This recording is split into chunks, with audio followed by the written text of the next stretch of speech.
Section 1, question number 9. The issue presented. The conclusion of the argument can be properly drawn if which one of the following is assumed. So the properly drawn assumption, the sufficient assumption, means the parts become a whole, that the conclusion becomes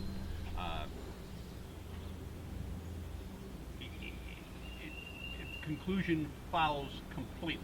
It's deductively correct. So there is no gap between the evidence and the conclusion. So since it's an assumption issue, I'm going to use slash marks. Slash mark after employees, slash mark after perform. I see the word thus. So again, now I have this choice.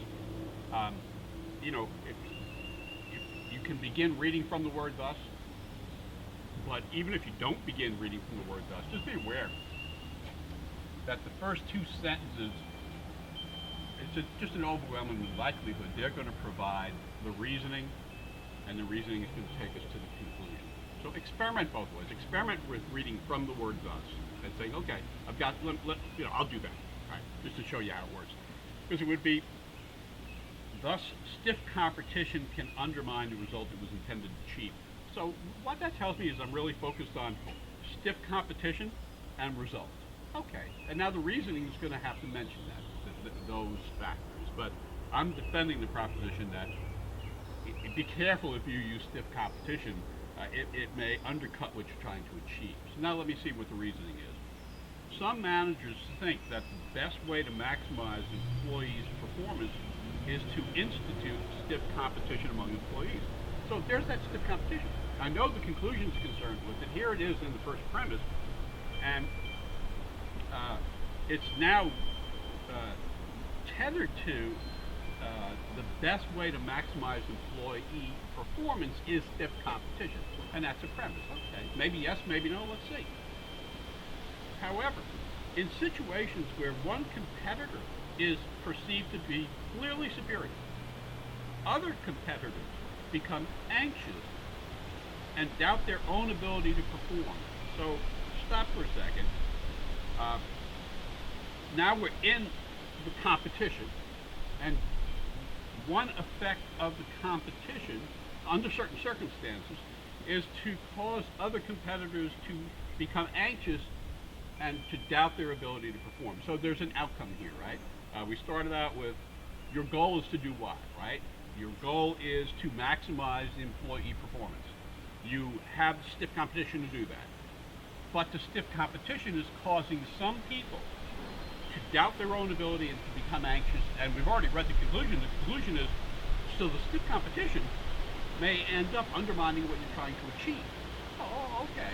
Well, then what you're doing here is you're just putting together, well, why is the stiff competition? Why may it undermine what you're attempting to achieve? Well, what you're attempting to achieve is to improve employee performance. But what you caused is anxiety, and as well as folks doubting their own ability. So if it were true that people who were anxious and people who doubted their own ability did not exhibit improved employee performance, then you'd have the case made here, and that's going to be the answer.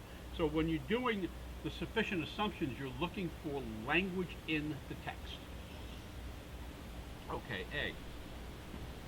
Those who are perceived to be clearly superior almost always win. Well, that A can be drawn, but not properly drawn.